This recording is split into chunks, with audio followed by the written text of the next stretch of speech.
Hello and welcome to Revelation in the News. 2 Timothy 3:1 says this, "But know this, that in the last days perilous times will come. For men will be lovers of themselves, lovers of money, boasters, proud, blasphemers, disobedient to parents, unthankful, unholy, unloving, unforgiving, slanderers, without self-control, brutal, despisers of good, traitors, headstrong, haughty, lovers of pleasure rather than lovers of God." Now, this is one of the important scriptures I really want you to nail down. "Having a form of godliness, but denying its power. And from such people turn away. For of this sort are those who creep into the household and make captives of gullible women loaded down with sins, led away by various lusts, always learning and never able to come to the knowledge of truth." If that doesn't sound exactly like our generation right now, I mean, a few of those verses particularly, but always learning, but never able to come to the knowledge of truth. It seems like, I mean, let's never deny, we have some of the most brilliant scientists. We have some of the most brilliant tacticians and mathematicians and just people with IQs out of this world, you know, that we can never disrespect, even if they don't agree with us politically, even if they're not on the same religion path as we are. You can never deny their brilliance. But it seems like they have all this information, but sometimes forget the truth. Yeah. So, I mean, even right now, we're seeing a country that is denying what we in the United States is calling truth right now. So, South American country Paraguay bans material on gender ideology. Paraguay's Ministry of Education banned public schools from using or spreading materials on gender ideology, a move critics say promotes discrimination towards women and LGBT people. Education Minister Enrique Riera said the government recognizes traditional values and the traditional family, consisting of father, mother, and children. So what you're saying is an entire country in South America is saying this is not going to be taught in our public schools. Now, they also continued on to say that it's not that we're against it, it's just we don't want this taught in our public schools, Yeah, correct? he said naturally we respect different options, but we're not going to instill them in our public schools. Now, this is getting a lot of pushback from the LGBT advocacy organization of Paraguay. They said that the term gender ideology was invented by conservative groups to keep justifying violence and discrimination against women and LGBT people. Right now, we see California. Is it California that just officially added a third gender? Yeah, officially, yeah. So they have a third gender. Wow. And my thing is, you know, why does a country like this come under scrutiny for not wanting to teach it, whenever you should have the freedom to teach and not teach what you want? Yeah. You know? Yeah. I mean, we're seeing a lot of things like these days. A couple of days ago, we brought up on the JBS show that in Mississippi, they're banning the book To Kill a Mockingbird because of it being uncomfortable. Meanwhile, in California, we're being able to read the book I Am Jazz to a bunch of 5-year-olds. Now, what is I Am Jazz for those who don't know? It's about this child named Jazz who started out as a boy, but then he decided that he wanted to be a girl. And it's all about his transition and how it's normal and that, you know, you should be able to, if he was born into the wrong body, then he should be able to be called Jasmine. And so you said this is being taught to 5-year-olds? Yeah. Yes. And a matter of fact, parents they're saying that they don't even have an option in the state of California. Parents don't have an option to be able to take or pull their kids out of that specific study or that class. So what I don't understand is, why is it okay to teach some things but not other things? You know, I know the Bible is pulled from public schools, but if we're going to start being able to teach kind of these new ideologies and these new religions, and I mean, even Islam is okay to be taught in some public schools, we should be okay with teaching all of it in school. Well, something else that I want to point out is that we're starting to see that the media is definitely starting to control the things that we hear and the things that we see, which I know that kind of sounds like a dust statement, but we even talked about Project Veritas came out with another video where they're even saying that if Trump was impeached, that the worst thing that could happen is that Mike Pence would take over, and the reason that it would be worse than Why Trump would that be worse? is because of his extreme religious point of view. So we're starting to see our country and the media control the fact that what people see and people hear is that they don't want religion. They don't want Christianity in the highest of offices. Now, we said that, but let's watch this lady actually say it herself. Our main stories are supposed to be objective. It's very difficult in this day and age to do that. Why? Because when you have something like the Charlottesville story, it's hard to portray, for instance, the president in a unbiased light when the words that are coming out of his mouth are apologetic toward white supremacists, which is what they were. She went on to share her own feelings about the president. I feel like Trump is just a sort of an idiot in a lot of ways, like just an oblivious idiot. Her thoughts on Vice President Mike Pence were striking. If you impeach him, then Pence becomes the president, like Pence, who's horrible. I think maybe possibly worse than Trump. Why is that? I don't know much about him. You think Pence would be worse than Trump? Yes, I'm speaking off the record. Why? Pence, he seems like a family guy. He's extremely religious. Extremely religious. Like he, at one point, backed a bill that hinted at conversion therapy for gay people, which is like electrocution, stuff like that.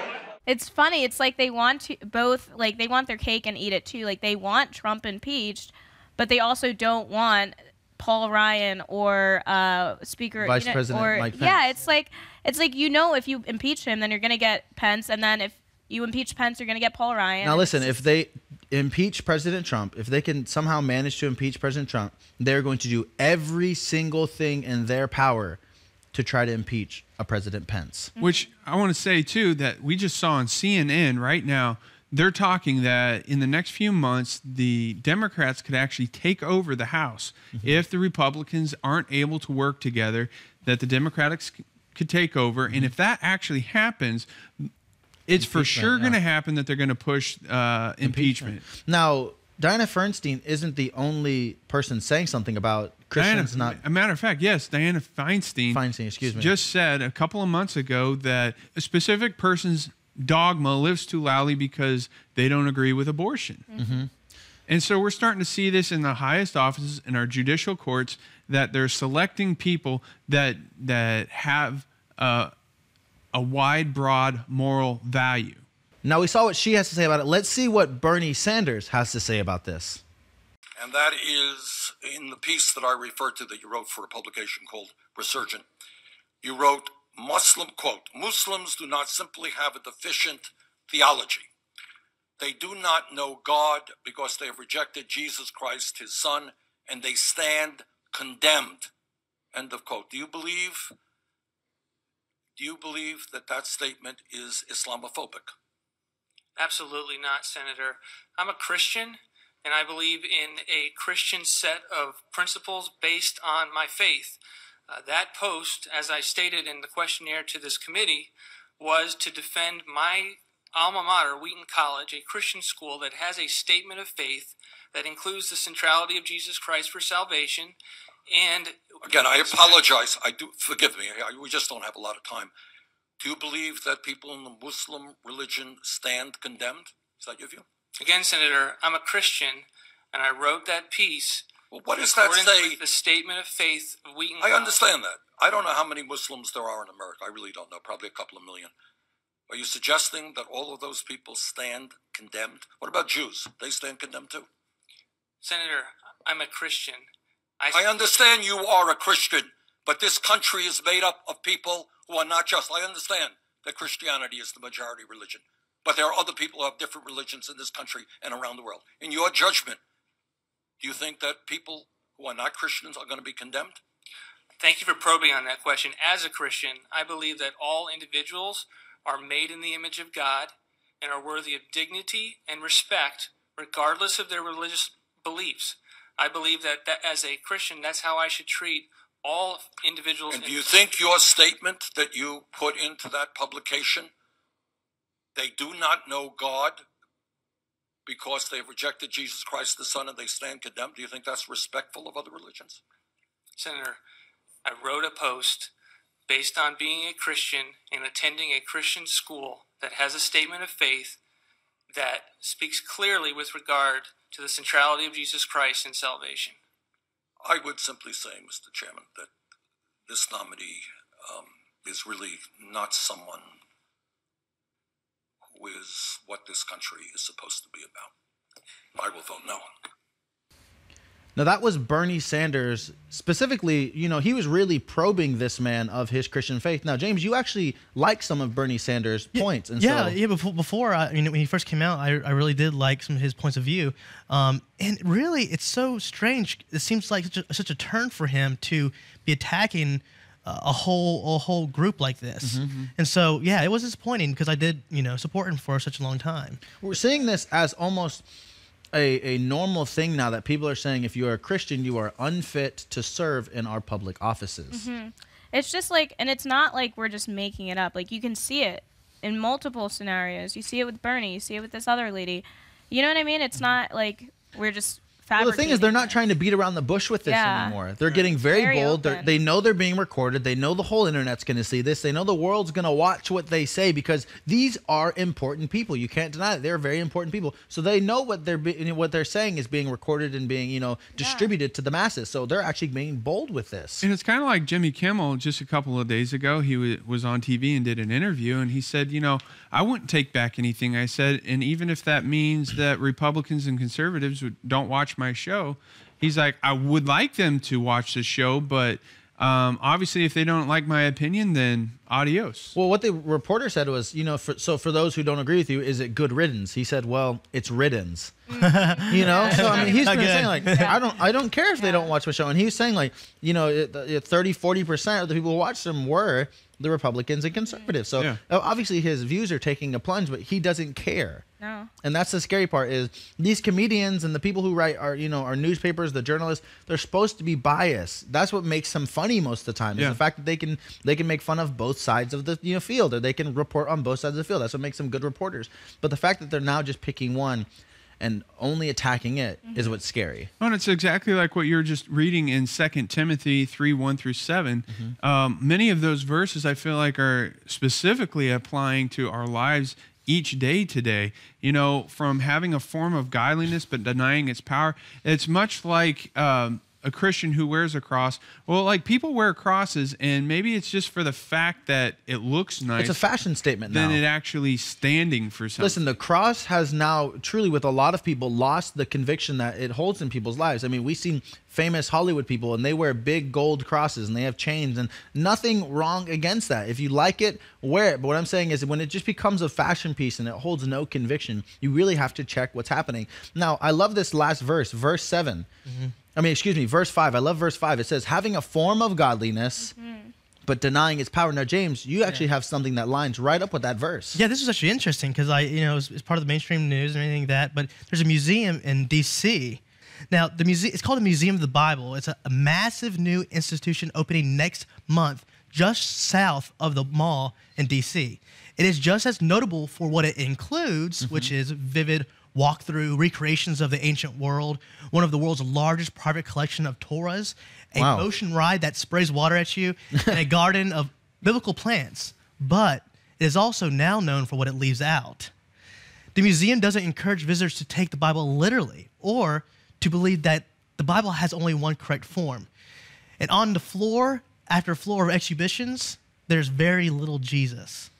Wow. The museum, which will be among the largest in a city chock full of museums. I've been there. Yeah, D.C. has so many museums. Great museums. I love them, but this one presents a broad, sometimes abstract concept about the Bible. So what you're saying is it has a form of godliness. Exactly. But it's denying its power. It really is. It's like, as I said, it's communicated through cutting-edge technology, immersive experiences. Now, you know what? I'm not going to say that this is a terrible thing, because you know what? People who may be atheists or don't believe in God could go to this Bible museum and get a revelation of who God is. But the fact that they're leaving out really that the Bible is the only one true way, I mean, it's the only good book that God gave us, and that they put very little Jesus inside of it, whenever the whole thing is really about and that's Jesus. The thing is it's like, I agree with your thought. It's a good thing. It's a Bible museum, and it's big, and it's one of the most, technologically advanced museums now in D.C. Yeah. But once again, it just holds light, and it seems like a lot of the curators aren't really focusing too much on Jesus or the literal aspects of the Bible. It's like those people that are like, yeah, I love the Bible. It tells great stories, and it's probably, I think that's what they wanted the museum to be a lot like, just like all of like the story part of the Bible and none of the actual like meat of the word. Exactly. The of Bible God, is yeah. full of such amazing stories. I mean, this is stuff that some of the greatest writers, I mean, they mimic in Hollywood movies. I mean, just because the stuff that's in the Bible is so good. I mean, it's just really great. I mean, it's not obviously not just storytelling, but it's great storytelling. I mean, just the way it's described and the way it's written is very brilliant. And so I would understand why someone would admire it enough to make a museum out of it. And I think that, you know, I was kind of fighting my mind, is it a good thing or a negative thing? But I think in the end, it is a good thing to have a Bible museum. But I think when you go there, and people that don't know really do need to look deeper within the actual word itself. John, do you think it's doing more harm than good, or how do you feel about this? And that's exactly what I want to say, because I think looking at it right now, our Christian culture in America, you've really got to ask yourself, have we lost our spine? I mean, to actually put the power of God in the whole topic of the museum is about the Bible and about God and about the life of Jesus. But if you can't even get into the guts of the Bible and tell the truth about what's going on, if the whole experience isn't leading you to Christ, then what's the point? Yeah, exactly. So do you think this is like a 2 Timothy type moment where it's really just tickling people's ears? Yes, I 100% do, because like I said, it's like, are we losing our spine? Are we losing our ambition to lead people to Jesus Christ? Because you know that if you do something like this, there's going to be resistance. You know, if you put Jesus in the National Mall, somebody's going to want to put a Baphomet right next to it. Well, listen, we can't even manage to keep crosses up. I don't think we're going to get whole statues of Jesus, you know? Now, James said that this is going to be one of the most technologically advanced museums ever. But it seems right now that technology is having some issues. Yeah. What do you use every day? Wi-Fi. Wherever you go, you use Wi-Fi. It powers your phone, your iPads. Everything. It's the way you get information. Well, every Wi-Fi connection is potentially vulnerable to a security flaw that allows hackers to snoop in on internet traffic.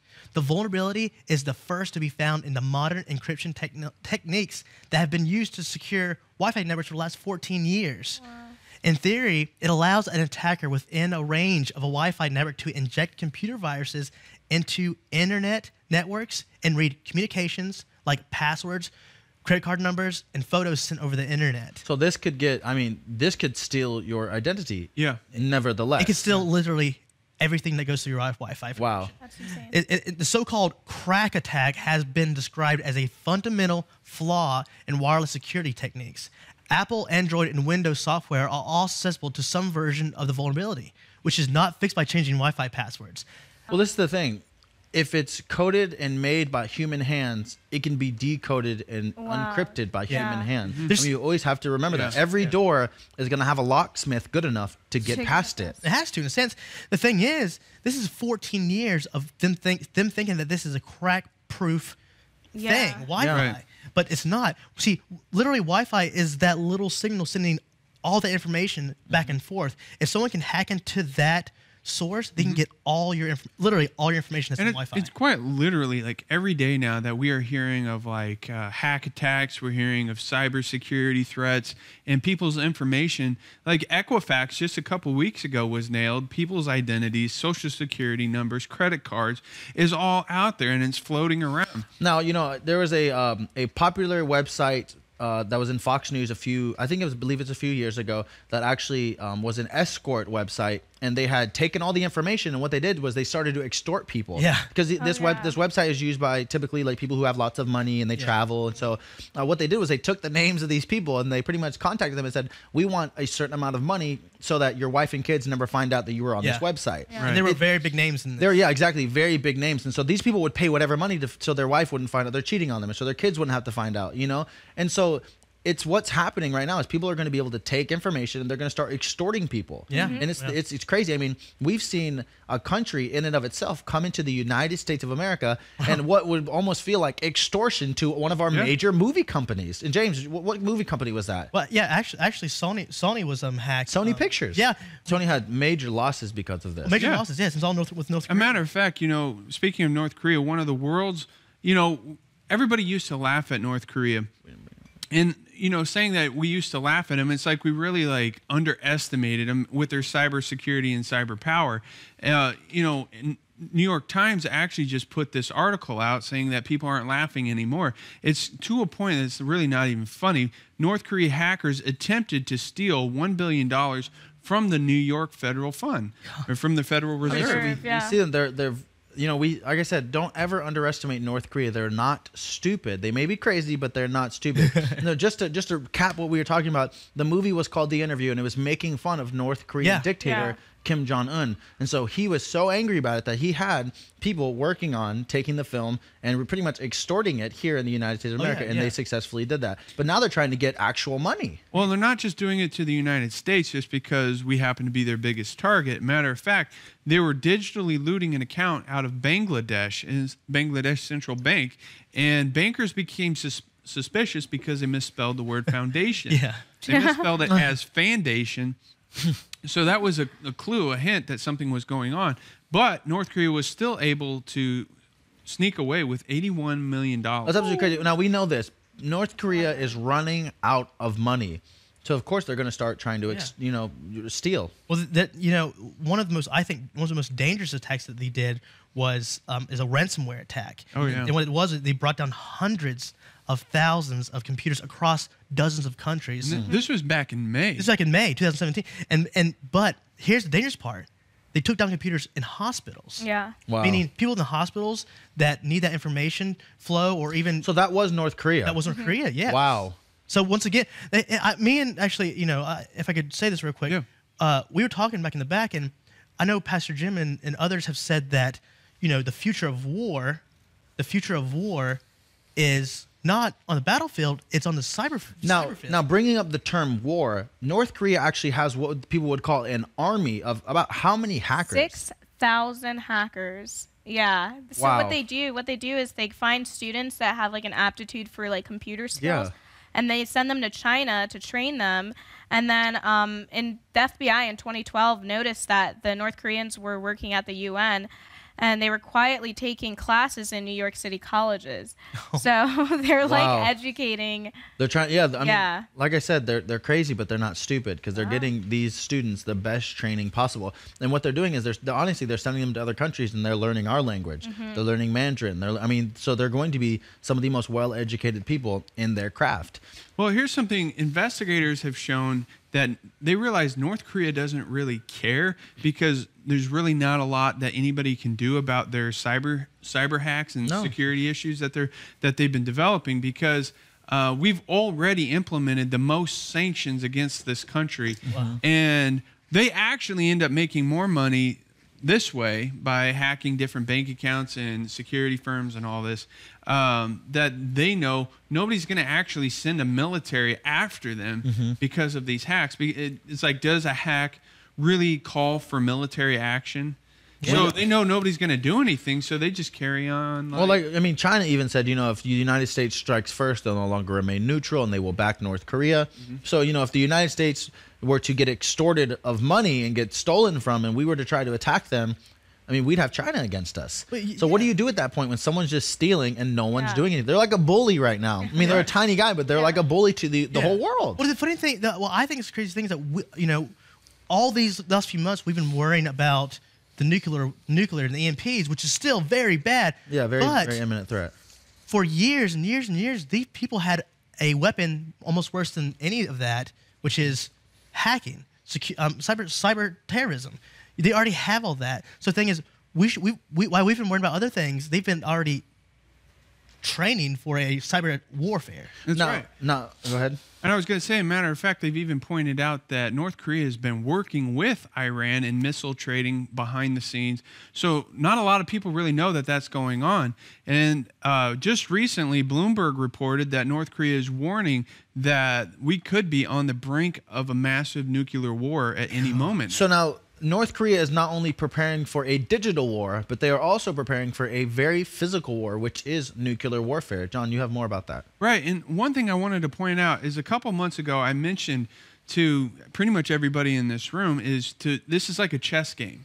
So when you start seeing people evacuate their non-combatant troops, their non-military personnel, that's a big sign that war is imminent. The U.S. military is beginning drills to evacuate Americans out of South Korea. That's terrifying. Wow. That's terrifying. So it's a drill, but they're preparing for the next step. They're preparing for war. And I'm telling you, that is a big sign, if anything. And patterns usually show when stuff like this, as you said before, patterns show when this happens, it's actually underlining really going to be happening. Right. You know, so remember, North Korea threatened Guam.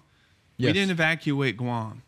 Now we're starting to evacuate people, practicing, preparing for a smooth transition to get people out of the way. So keep an eye out. Something huge is about to happen. You know, we just had a lady come to our facility here at Morningside, and she was telling us that her son is actually in the Army, and they're running drills preparing for war. He called his mom and said, "Mom, like, I just want to let you know things are getting very serious. Wow. We're running drills and they're preparing us for war." That is absolutely crazy. Now, we talk about North Korea quite a bit on this show. It's because we want to bring you the most pressing topics. We don't want you to be left unaware, so that if something were to happen, if an EMP were to go off, or if they were to actually send off a missile to come to the United States with a bomb on it, you wouldn't be wondering, what the heck? I never saw this coming. Because yes, you know, our mainstream medias do talk about it, but they never really give enough time to it. It's almost become a secondary issue because it's such a regular thing. So we want to keep you aware. Make sure to get prepared. I mean, physically get prepared. Get food items, get water items, get things that you'll know that you're secure, that if an EMP were to go off, you wouldn't have to starve. You wouldn't have to be going from house to house seeing if any of your neighbors have food that you can eat with them. This is something that you can do today. You can get prepared. But above all, make sure to be prepared spiritually. Make sure your heart's ready. Make sure not to just have knowledge, but also have the truth inside of you. And the truth is Jesus Christ. That is the only truth. That is the only place to put your feet down and have a firm foundation. If you haven't given your life to Jesus, make sure to do that today. Please do that today. You can call us here at Morningside Church. You can write in. You can email us, anything. If not, you can go down to a local church and get in a good Bible-believing church that's going to teach you the Word of God, that's going to teach you nothing but the Word of God, not opinion, but the whole Word of God. And I promise you, Jesus will never fail you. Yes, perilous times will come. Yes, the world is going crazy, but I promise if you put your foot down on a firm foundation, you will not be shaken. Until next time, this is Revelation in the News.